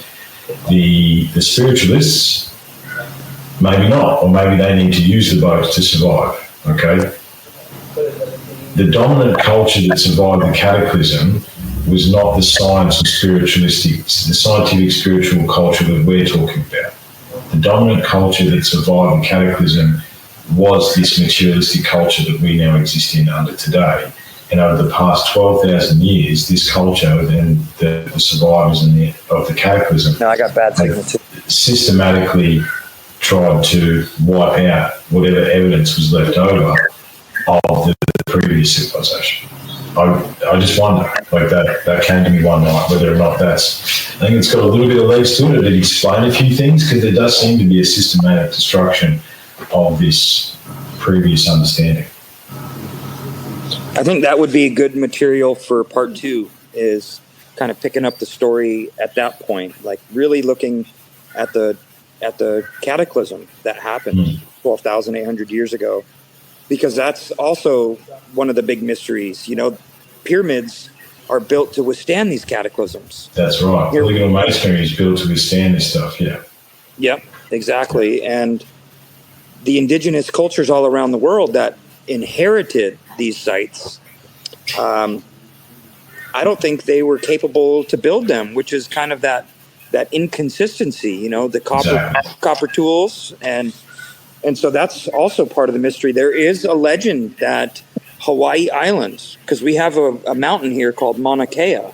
It's over 14,000 feet tall, that there were survivors of a flood. It's even in the Hawaiian creation story that they survived on this mountaintop. So it's built into the Kumulipo creation myth, creation chant of the Hawaiians. And I've also remember reading about giant bones, here we are back to giants, being found on Mauna Kea. I'd have to dig deep to find that info again. But supposedly there were red-haired bodies, bones, with red hair on them, found on the mountains here in Hawaii. That's right. So the mystery deepens. I mean, the more we research, the more questions we're left with. Yes. And to echo this, the indigenous, especially on the coastlines, don't like settling along the coastlines. They like to be up above the behind the hill. Right. And why is that? Because once upon a time, the people that were down on the coastline were wiped out. Yeah. Got wiped out. Yeah. Just everything. And again, you talk about coastlines. Where are all our cities? Where are all our things? Like when you talk about the cataclysm, the best way to think about it is what would 100+ meter tidal wave globally do to our civilization? We're done. It's over. It'd wipe us out. It'd wipe most of the cities out. That's why Colorado has, they're the Mile High city, Denver, the Mile High city. That's why there's NORAD and these military bunkers up there. Yeah. That's good point. They know that it happened before. It's going to happen again someday. All the seed banks at height, if you look into the seed banks that are around the world that they've made, that's very interesting. They're all at height behind coastlines, all that stuff. Yeah, it's all very. Yeah. There's one of the guys, John, that helped out with the documentary. We're doing a series, Everything is Connected, because it is. Like you can literally, there's a massive picture that's becoming clear. Right, I mean, unlocking the code books. You know what I mean? It's like the matrix code. It sort of drops into place. You know what I mean? It's like, this connects to that, connects to that, and all this stuff on a global, in a global sense, is connected. We're all connected, and I think, one of the reasons we talk about why is there a cover up. Well, if we realised that there was a global builder culture that was spiritual in nature, that had a common thread and a common belief system, a common understanding, that means the colour, creed, religion, sex, none of it matters, man, because we're all on the same big blue ball. That's it. That's the main reason for the cover up, is because fantasy would go away. That's right. We would get along. And the thing is, do you know what doing the podcast? That's bad for business. Exactly. It's terrible, bad for business, especially in the military. One of the things doing this podcast over the last 8 years is I've spoken to people from all over the planet, and we are all the same. Yes, cultural differences, language differences, different interpretations, but everyone, if we talk about this subject, everyone loves it. Doesn't matter who you are. You know what I mean? If you are called to look into the ancient anomalies and the ancient civilizations, then this is what we're doing. This is the reason why, because it surpasses everything. Or they don't know they love it yet, if they haven't dug into it. They don't know they love it yet. But most people are. I can talk about some things that are pretty divisive, but this kind of stuff, it draws a bigger audience. It does. Mm-hmm. Yeah. Well, before we go, boys, do you want to see the latest? Do you want an exclusive? I've got an exclusive for you from Down Under. Sure. This has not been seen by anybody apart from the inner circle. It's going to be seen by YouTube. Is that all right? Yeah, it's fine. Okay. Yeah. And just to say, guys, we all have quite a bit more expeditions to do. Mm-hmm. Well, I won't talk about it right now, but there's some pretty cool things. I made a list. Yeah. And look, boys, give me a little bit of time. I'm coming. All right. I'm on your way. Come over and we'll go camp on top of this pyramid. Yes. That's what we got to do. We got to camp on top. That's what we're doing. That's exactly what we got to do. Oh boy, we'll never know. Yeah, we're gonna have to go around it to the back of it and climb up it or something. I don't know. You know, I think a lot of these sites where there's the extreme concentrations of natural divine earth energy, and you know, I'll tell this little story real quick. I knew a older woman, very amazing woman. She had lived in the Shaolin temples in China to learn medical qigong. She had traveled the world. She was a profound individual. And she had once gone to in the 60s, she had gone to the pyramids in Egypt, and they had very low security back then. So she actually snuck in to get into an inner chamber with her and her friend. And they had it roped off, but she went through and she got into this inner chamber. It was like a large room with a different stone in the very center. So she went and stood on that stone, and her body collapsed, and she was passed out for a minute. But in that minute of time, she time traveled back to see what Egypt had been like in its heyday. And there was a flowing river, and it was lush and green and beautiful, and the pyramids were just brilliantly shining in the sun. And so that's one thing that, you know, firsthand I heard from her, but there's a lot of corroborating evidence about how these sites of major energy convergence can also be like portals, you know, portals for spiritual purposes, for visions of time travel type things, stuff like that. You know, you've always understand that the only. I've heard that story. Yeah, the only thing we have about the pyramids is that they were built to transmit consciousness from the earth to the stars. That's the translation. That's the only thing we have. So the fact that you just said that story, you know, and the amount of transformative experiences I have heard about people in the King's Chamber and all that sort of stuff it's unreal. And you can have interesting experiences out there, man. You know, like I think if you boys haven't listened to the telepathy tapes yet, that's taken over the internet by storm. Do that. They are worth listening to. They're basically proving that ESP and telepathy is real. Is that the one with the autistic kids? Yeah, the non-speakers. Yes. Yeah. No, that sounds cool. Incredible. Well, here's something fascinating. I know Matt won't mind me saying, because he works with some guys, and there's a big guy, Kyle, he's been working with for a few years, and he actually came with us. The footage that I'm about to show you, Kyle was there with us because he likes to get out and about. And I was working on the plateau, you know, taking measurements and sweeping stuff away. And I realised that I'd look up and Kyle would be looking at me, and I would answer a question. I would talk to him like I was answering questions. And I didn't even think about that until I heard these telepathy tapes. And because Kyle likes me, I've seen him a few times. We've shared, you know, I've told him some things. But every time I've spoken to him, I'm answering a question. So then that begs the question, was he asking me questions and I was answering his questions? I just couldn't hear them clearly in my head. It's a weird thing. But I think that whilst we're in interesting times, boys, all this stuff is accelerated, okay? I think things are going to get real weird. If you don't have a conspiracy theorist friend, get one now, because you're going to need one. Oh yeah, big time. Conspiracy theorists are like there's no losses they've had yet. They're like right. No. We're 50-0 as it sits. Yeah, 50-0. That's what I was going to say. Yeah. Did you have something to show, Triffin? Yeah. Yes, is it right? Is it right here?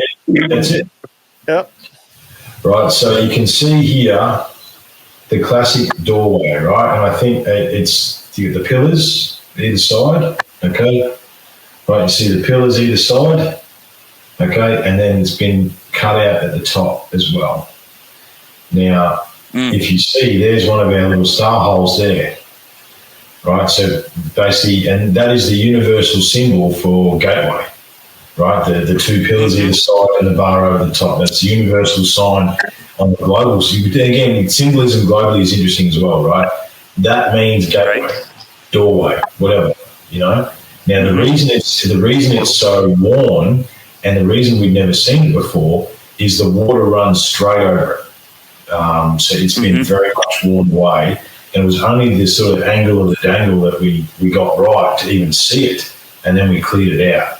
And basically, so that's that. You know, when I showed you that 1, 2, 3, that's 3. Yeah. Wow. And then Luemas reminded me that we saw stuff under the bridge around the river, right? So there's more holes under the bridge, under the river. I'm going to have to go back there as well. Like we could be looking at I don't even know. It's genuine stuff, boys. This isn't. No one else's research. This is my research. These are things that we're finding that no one else has ever found, and it's fascinating. Gateway to what is the question, right? So if you think that's the gateway, I'm having trouble trying to match these holes up with a constellation. There's a second set of holes I need to match up. I don't know what software or things to use. We basically got lucky. We got lucky with the one in the documentary because we looked at that cluster so many times. However, the research continues, boys. So this is a gateway to what? I don't know. However, hey, thanks for having me this morning, gentlemen. This has been very cool. Awesome to meet you, boys. And yes, I'll be there. Give me a little while. I'm coming. We're waiting for you. Well, Pyramid's not going anywhere. No. And we have some stuff that we can't say. I've got to run too. Thanks for. Well, Zach, thanks for joining. Me. And we have some future expeditions to do and all that, screenings, all that. I'm going to come over and visit you guys in just a little while. Yeah. Thanks, guys. Okay. Take care, guys. We'll stay in touch. Take care. I'll talk to you soon. Sacred Site is now live. Aloha. Let's go, Sacred Site. Yeah. Send it. Yep. Awesome. Sacred Site. All right, brothers. Yep. Check it out. Okay. Thanks, boys. Take care. All right. Take care. All right. Bye. Bye. All right. Well, I'm just so happy this all came together. And Seb, you added some great comedy into it, and that I think I didn't realize how serious it all was until I put it together, and I had some comedy to balance it out. So I'm thankful for that, man. Yeah, my pleasure. Cool. I'm tracking you guy through the bush. He's about 6'1".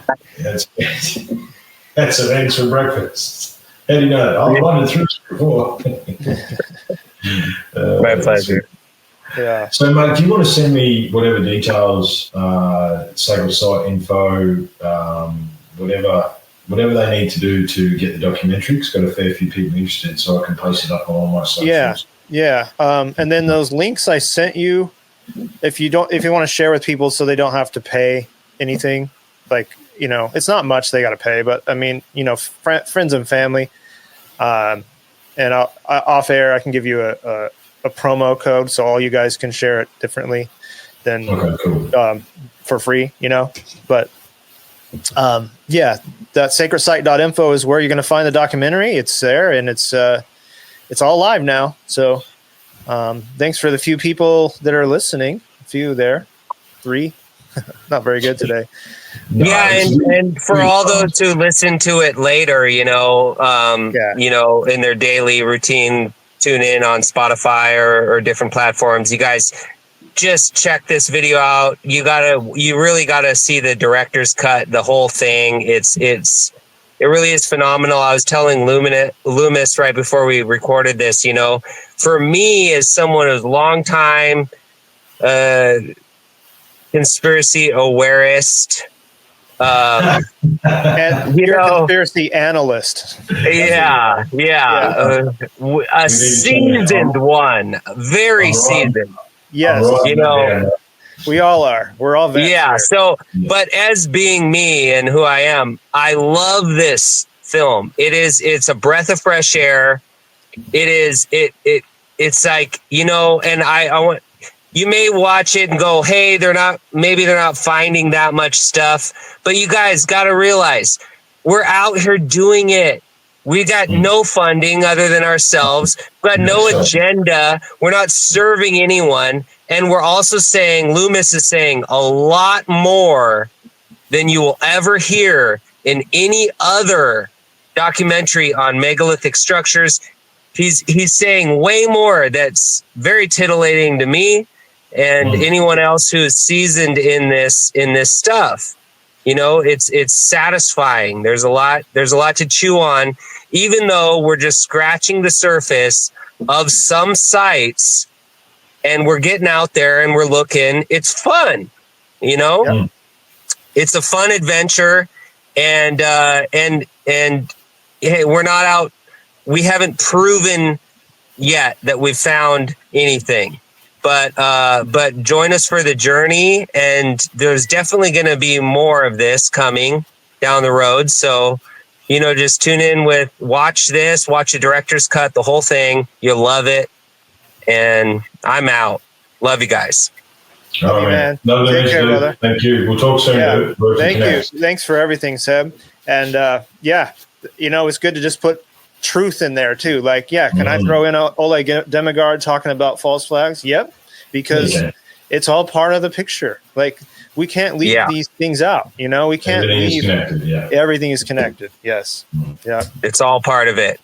It's all part of the whole picture. Yeah. It's just all in all, it's another brick in the pyramid. That's a good way to finish it. Thanks, boys. I really appreciate it. Looking forward to future collaborations and work. Yep. The table has been set, but that's it. You know, this is just the beginning. Absolutely. Mahalo, guys. Mahalo, brother. Thanks, man. Thank you. All right. Take care. All right, Triffin. And so, and then there was two. Well, you know what I thought I would do? Just a bit of fun to finish, right? Sure. I've got here just a little book here, right? And we're going to sacred site, this exploration, all the things we've been talking about. Let's see. We talked about synchronicities, the muse. Let's see. So you can close my eyes. Let's just see one more time, because I got more people in the viewing now. To throw out the call-in number one more time. I have time, but I know those guys had to work. Yeah, I've got time. Okay. All right. Well, let's see. Excuse me. The call-in number's on the screen: 1-937-783-7259. Can take calls and don't hesitate to comment, questions, queries, concerns. Or at least keep the chat live. You know, maybe people caught on late.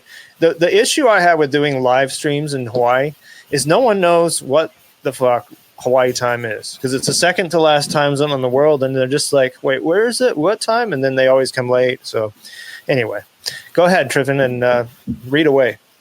Well, now, if we're going to hang around, we'll leave that. You know what I thought I'd do? I'll show you this, because I'm okay with this, because this is only just part of it, but this is the most interesting bit. Chuck that up on the screen for the awesome people. It's right angles again, dude.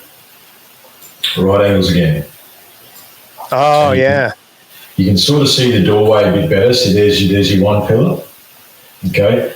And you can see there was a second pillar in here as well. And then there's the depression that's been carved out there as well. But it is perfect right angles again.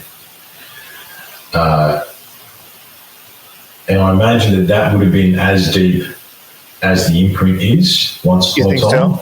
Yeah. I think so, yeah. Judging by this bit here at the top, right, you can see how deep it is, and it looks to be a very similar cut. But again, the water runs over that. The water runs straight over it. So it's been worn away. Yeah, that makes sense. Who knows how many thousands of years it's been worn away. But yeah, that's part of the fresh discoveries, man. That sacred site, you know, that it led me to do that. And we went up there not expecting to find anything, and found heaps more stuff, you know. Yeah, that's cool. And see, that's why this stuff just it needs a sequel. I mean, it's not only just that, we're just scratching the surface of some great explorations that we're going to uncover. I think I really do. And the way that it's all opened up, I don't take that lightly. Like when all this stuff. No, this is the whole thing. We didn't. Yeah, when me and Matt went up there, he just wanted to see it for himself, right? He hadn't actually been there to the imprint site, and he just wanted to see it and see it all for himself. And we start digging around, scratching around. So, hey, there's something over here, there's something over there. This is actually much deeper than we even imagined.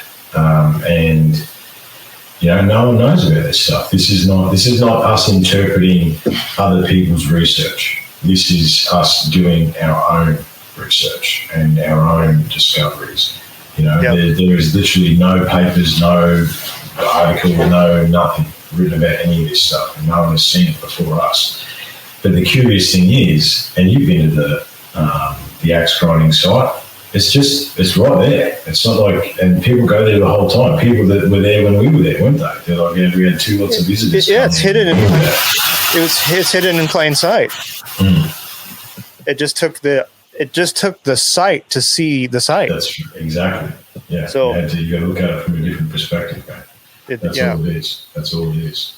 You know how when I came down and visited you, when we did the live stream at your house, I said, you asked me, how has this changed my perspective doing the documentary? And I mentioned that what I started to see is I started to look at mountains differently. Is that hill over there a pyramid? I started to look at walls differently because this stuff is hidden in plain sight. So these kind of things are around, but nobody's looking for them, because everybody's going to work every day. And not to mention just the fact that most people don't believe in this because you don't have science behind it, like official science or archaeology really behind it. They think they've already covered the map. They think that we're just a bunch, they just think that they've got it all in the basket and it's all sealed and done, and they don't have to do any more research. But there's so much they're leaving out, and they don't even realize. A lot of them are just repeaters. They don't actually know that they're repeating what they learned in school rather than thinking they think they're experts. And they could be doing some great stuff, but they're not. Unfortunately, I like, and it's in one of our episodes anyway. But you took one of the things I said in the documentary was about how a lot of doctorates and a lot of PhDs and all that sort of stuff are written off nothing, right? We're all looking at the same set of evidence, and people are drawing so many conclusions from such little evidence that we need to make sure we're aware of that, because it's like, no, you're not exactly the expert because it's just the same lot of evidence that everybody else is using. It's not, Yeah, they're not exactly. They're not exactly doing anything new. That's the thing. Like Heather Arnold, who's in the documentary, she researches the giants of Aruba, which is one of the episodes you guys out there can listen to if you haven't. But she dated, and she told me she dated an archaeologist, and that he was about as worthless as anybody. Like, I mean, I'm not saying that all archaeologists are bad, and I even put that disclaimer in the documentary because there's some good ones out there, but majority of them aren't searching. And he didn't care about any of this stuff that she was researching, so she goes out and does it herself. Like, it's really hot where she lives apparently, and she'll go like, when it cools off a bit and do some pretty dangerous things just to find the truth. And that's what we're doing too, is we're doing these things, the research ourselves. No one else is going to do it for us. No. Yeah. No, it's interesting stuff, man. And I think I didn't think for a million years that, echo what Zach and Seb have said, and like I said before, I didn't know where I was going to get the imprint research on. I'm going to deal with this. Still perfecting the sanctum. I didn't know where I was going to get this research to be put out, and I really appreciate the imprint research. And again, one conversation with those boys, I've got some other things that I can do. I can, you know what I mean? Like, this is expanding Yeah, look, we've had that discussion. You helped me, I've helped you. We've dragged each other out back onto the mic some years. You know what I mean? So we take a bit of a break. Come on, man. Let's research something cool. Let's get back to what we love, and that's what this is about, man. It's about sharing and caring, and you know, there's a basis of love, man, between the brothers and the boys and everyone that listens, and it's it's such a cool thing to be a part of. And as you say, number 2 is already written. We haven't even tried to write number 2, and it's already done. I know it's already there's already quite a few expeditions on my list that are going to take up the bulk of it already, at least, you know. It's coming together already, and this just came out, the first one. And honestly, man, just kudos to you. The fact that you did all of that is so excellent. And I think just I can only imagine the hours that you put into it. I can only imagine the time that's gone into the video editing and the audio editing and choosing and cutting it and shutting it. And yeah, I just think it's really amazing that what you did.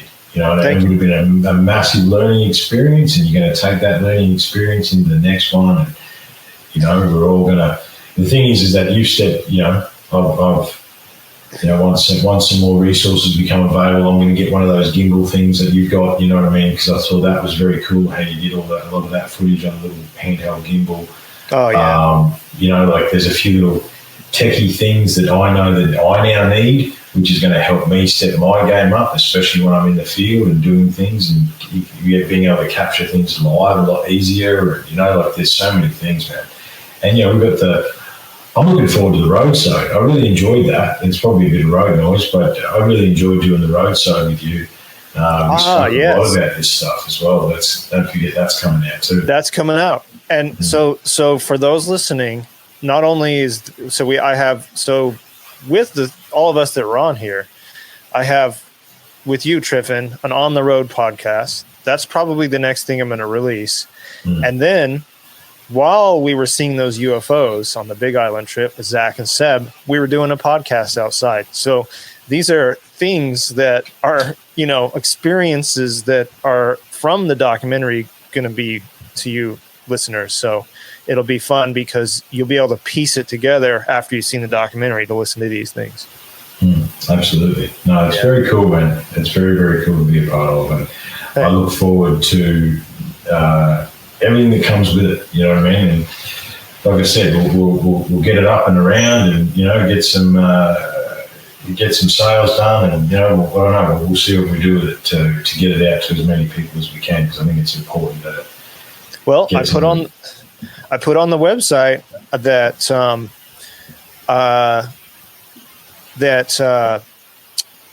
if you have any intel or, you know, info to contribute to the research, don't hesitate to email me. So I'm hoping that what we're doing is going to spur others to come forward and, you know, back our research and help with intel and things that we might not be seeing, you know? And so I hope that that's what happens, that it kind of spurs that. And, you know, and there's people in the documentary, a few anyway, that might want to come boots on the ground with us to do some of this stuff. I did invite a couple of the people on this one, but they were like Mike Collins and Nikki Anna Jones are both in Turkey right now. They maybe we're going to make it, but I don't even know if they've seen the documentary because they're so busy doing some kind of thing over there. But that's the thing, like, you know, this is a larger community that we're connecting. Egypt, Turkey, and South America are definitely, and Hawaii is definitely on my list. Yeah.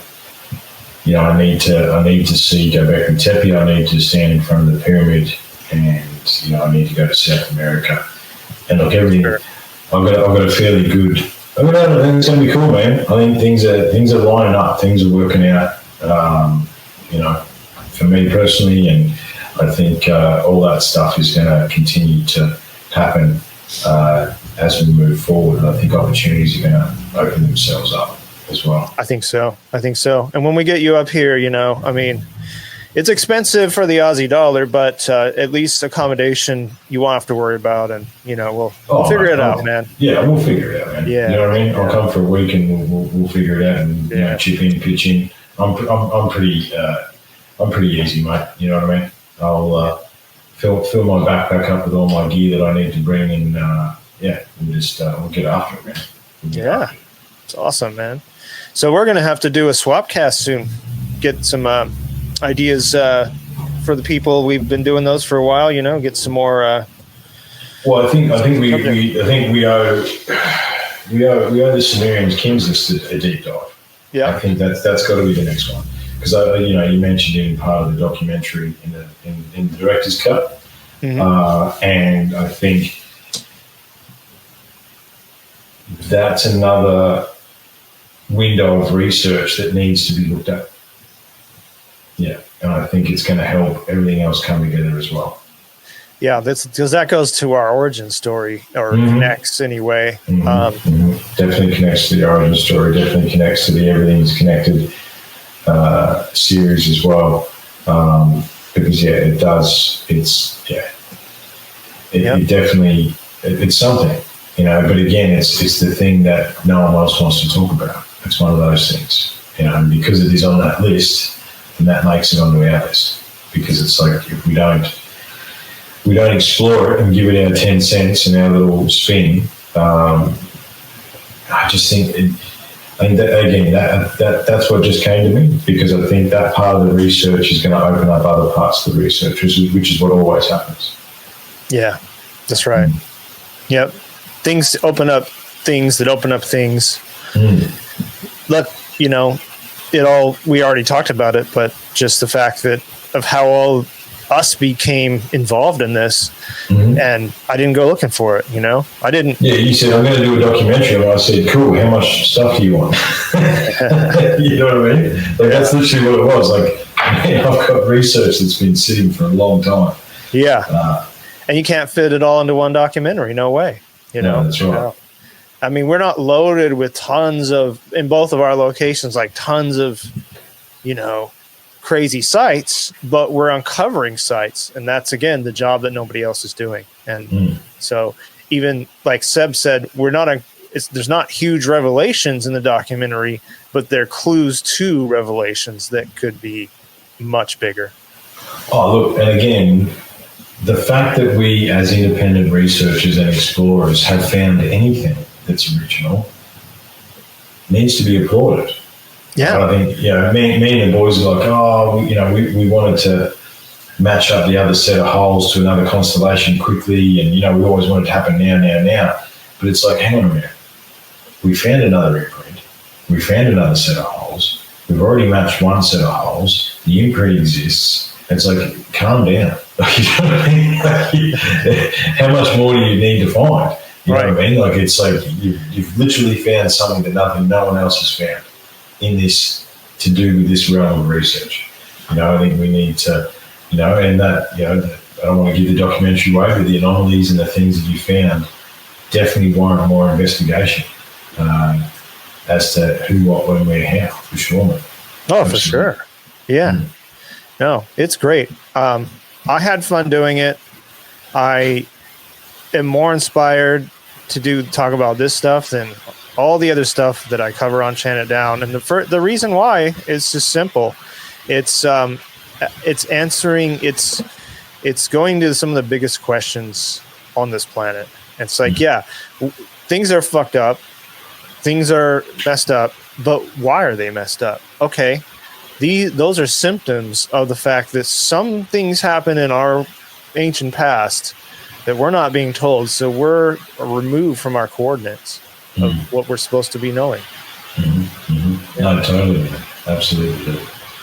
Well, brother, the rain sounds like it's settling in my place. I might keep moving myself, because we have got, there is still a big storm coming. It's just taking its time. It's due about 4 o'clock. You got to batten down the hatches. So, well, everybody. Hey, let's do before we do our closing. Let's do that. Yep. Let's do that. Okay, ready? Yep. Advanced. So a guide for the advanced soul. Oh, that was pretty decisive.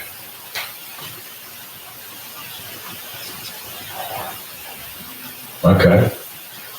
So the first one that I saw was rest satisfied with doing well and leave others to talk of you as they will. That's Pythagoras. And that's it, man. You've done an excellent job, and it doesn't matter what anyone says, because the people that matter love it, and that's all that matters. You know what I mean? It doesn't matter. Who gives a shit what anyone says? Right. Yeah. Have you learned lessons only of those who admired you and were tender with you and stood aside for you? Have you not learned great lessons from those who braced themselves against you and disputed the passage with you? That's interesting. I think it's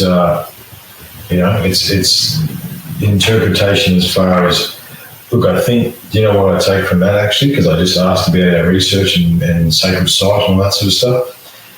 Mate, as we move forward on this journey and as we gain traction and as these things continue to expand, there's going to be people that are going to say that, they're going to say whatever they're going to say. Do you know how much their opinion matters, Luemas? Nothing. Zero. Yeah. It doesn't exactly. matter. We do what we do with honesty, integrity, and love and understanding and open-mindedness, and that's it. There's nothing else. And awesome, man.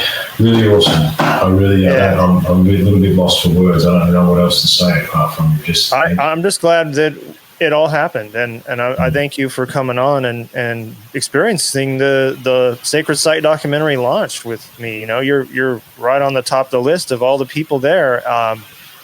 Lots of screen time, and it was great to have you three on here because you're the three people that are actually in it that are not on a we're the three that are physically actually in the show itself. Physically. So it made sense, and I'm glad that it ended up that way. So yeah, brother, this is just the beginning though. So it's really, start, man. It's just a start. Yeah, don't take the lessons learned and keep moving forward. Well, and awesome, man. Yeah. Well, take care of yourself down there because I know you got a big storm coming, and the world's got a big storm coming too. I'd say eventually. It's all happening. It's all happening, man. But enjoy life and be. That's all we can do, man. That's all we can do. Very lucky. Very lucky. Yeah. Sitting in the sanctum, talking to you. What do we really have to complain about? Not that much. Nah. There's a bit of water coming, and we'll continue our research, and that's what matters. So. Yep.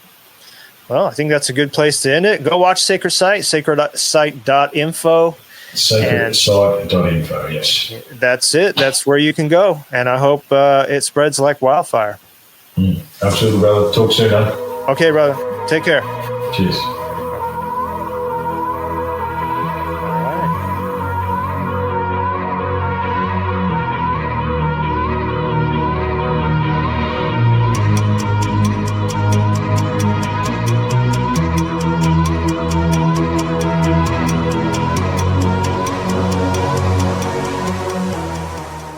Well, that's a wrap.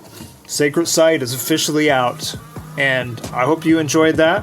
Just listening to the adventures, getting into the information, and I think this is going to be a really good start of some awesome stuff coming your way.